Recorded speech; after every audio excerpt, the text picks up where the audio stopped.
सभी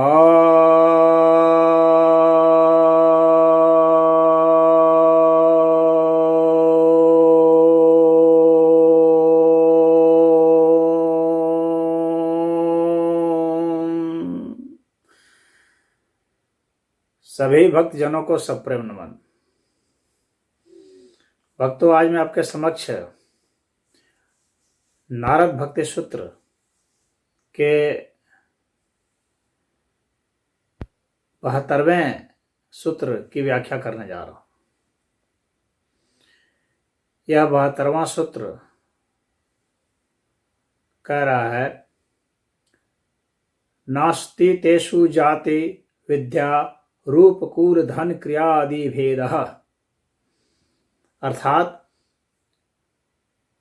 भक्तों के बीच में जाति, विद्या, रूप, कुल, धन या किसी भी कार्य के आधार पर किसी प्रकार का कोई भेदभाव नहीं होता है।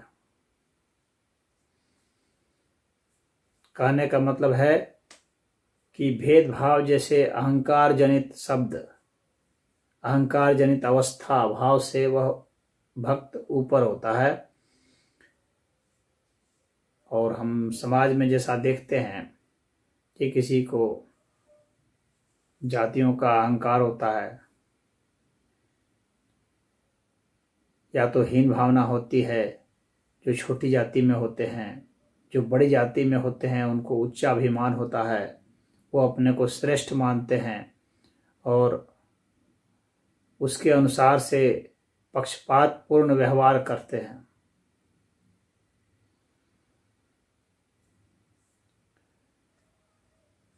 और जन्म के आधार पर किसी को बड़ा या छोटा या हीन या तुच्छ कहना या समझना या बर्ताव करना, ये वास्तव में मानवता के प्रति बहुत बड़ा अपराध है।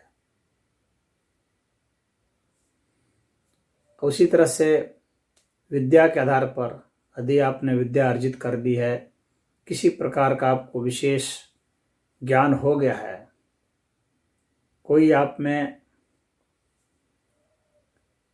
इस तरह की विभूति आ गई है, तो उसका दिखावा या अहंकार करना या उसके आधार पर भेदभाव करना, यह भी आध्यात्मिक व्यक्ति के लक्षण नहीं होते हैं, ये भक्त के लक्षण नहीं है। उसी तरह से रूप के आधार पर जो सुंदर स्त्रियां हैं उनके साथ बहुत ज़्यादा लगाव रखना, जो थोड़ी कम सुंदर हैं उससे दुराव करना, जो सुंदर बच्चे हैं उससे लगाव रखना, जो उतने सुंदर नहीं हैं उनसे दुराव करना। हालांकि यह सुंदरता तो अपनी आँखों की चीज़ है और व्यक्ति के मन के भाव है। परमात्मा का सभी स्वरूप सुंदर है, परंतु समाज में जिस तरह से आम स्तर पर जो परसेप्शन है, जो संवेदना है, उसके आधार पर कह रहा हूँ कि रूप के आधार पर जो भेदभाव किया जाता है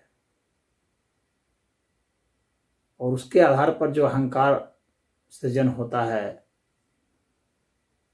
वह भी आध्यात्मिक उन्नति में बाधा है। उसी तरह से कुल की बात है, उच्च कुल का अभिमान होना या निम्न कुल का हिम भावना। किसी का कुल बहुत बड़ा हो सकता है, कोई राजसी परिवार से हो सकता है, कोई प्रशासनिक परिवार से हो सकता है, कोई शासकीय परिवार से हो सकता है, कोई बहुत ही संभ्रांत कुल का हो सकता है, किसी का बड़ा कुल होगा, किसी का छोटा कुल होगा।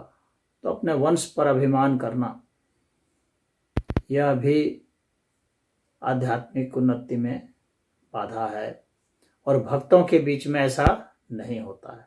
उसी तरह से धन है, धन के आधार पर पक्षपात तो खैर बहुत ज़्यादा देखा जाता है। धन होने पर व्यक्ति को अभिमान हो जाता है और निर्धनों के साथ या कम धनवान वालों के साथ दुर्व्यवहार किया जाता है। यह भी आध्यात्मिक उन्नति में बहुत बड़ा बाधक है। उसी तरह से कर्म, किसी प्रकार का कोई कर्म कर रहा है, कोई खेती कर रहा है, कोई मजदूरी कर रहा है, कोई व्यवसायी है, कोई जूता सी रहा है, तो कोई लोहार का काम कर रहा है, कोई बढ़ई का काम कर रहा है, कोई लेखक है, कोई पत्रकार है, कोई वकील है, कोई शिक्षक है, कोई जज है, कोई नेता है। अलग अलग ढंग के काम हैं संसार में, और उसके आधार पर फिर जो है भेदभाव समाज में किया जाता है, सभी लोग जान रहे हैं। तो इन आधारों पर यदि आप भेदभाव करते हैं या भेद बुद्धि रखते हैं अंदर से, तो वह आध्यात्मिक उन्नति आपको नहीं होने देगा।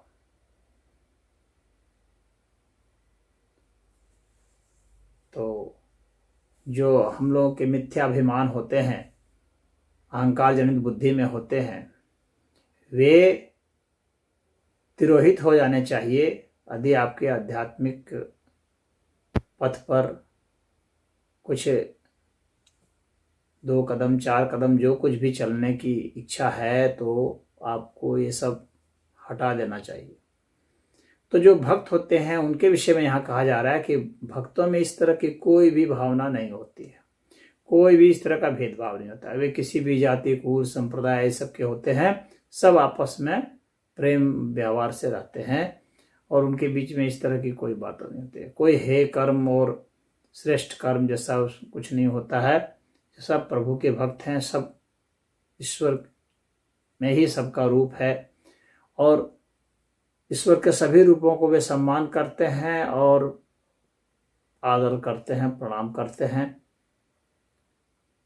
तो इस तरह से जो भक्त हैं उनमें यह भेद दृष्टि नहीं देखी जाती है, क्योंकि वो अहमता से ऊपर उठ चुके होते हैं और मिथ्याभिमान से ऊपर उठ जाते हैं। वे सब आपस में शुद्ध भक्त, अनन्य भक्त होते हैं। तो यहाँ पर यही कहा जा रहा है कि इस तरह का कोई भी भेद नहीं होता है, यही नारद जी कहना चाह रहे हैं। तो एक अच्छे भक्त की, सही भक्त की, शुद्ध भक्त की पहचान यही होती है। तो जहाँ कहीं भी आप देखिए, बहुत सारे साधु संतों से भी मैं मिलता हूँ तो मैं देखता हूँ इस तरह के बहुत अहंकार होते हैं, जाति का, कुल का, वंश का, संप्रदाय का, अपने इष्ट का लेकर के भी झगड़ा करते हैं, अपने वस्त्रों को लेकर झगड़ा करते हैं। तो कई तरह के जो झगड़े हैं अलग अलग नाम से, किसी का बड़ा आश्रम है, किसी का छोटा आश्रम है, किसी के कम शिष्य हैं, किसी के ज़्यादा शिष्य हैं उसके आधार पर भी झगड़े विवाद होते हैं और भेदभाव होते हैं, पक्षपात होते हैं। तो ये सब जो है भक्त के निशानी नहीं है। शुद्ध भक्त जो होते हैं वे इन सब पछड़े में नहीं फंसते। उनके मस्तिष्क का आयाम तो कहीं बहुत ऊंचा होता है, वे बहुत ऊंचे उठे होते हैं, और ये भेद बुद्धि उनमें नहीं होती है। तो यह नारद जी बतला रहे हैं कि किसी प्रकार की कोई भी भेद बुद्धि इस प्रकार के नहीं होनी चाहिए। यानी उसके आधार पर न किसी को हीन समझना चाहिए, न श्रेष्ठ समझना चाहिए। और भक्त तो ऐसे भी होते हैं कि कोई चाहे पापी हो, चाहे कोई दुष्कर्मी हो, चाहे कैसे भी हो, सबका स्वागत करते हैं, सबसे प्रेम से ही मिलते हैं। चाहे कोई अविद्वान हो, चाहे कोई पवित्र है, चाहे कोई अपवित्र है, वो सभी से प्रेम से ही मिलते हैं। ये भक्त की विशेष पहचान होती है। अन्य तो भेदभाव करते हैं, जाओ, गंदे हो हट जाओ, छोटे हो हट जाओ, मूर्ख हो भाग जाओ, तो इस तरह की बातें करते हैं। दुष्ट हो हट जाओ, लेकिन भक्त ऐसा कोई भेदभाव नहीं करते हैं। दुष्ट है तो उसका भी स्वागत।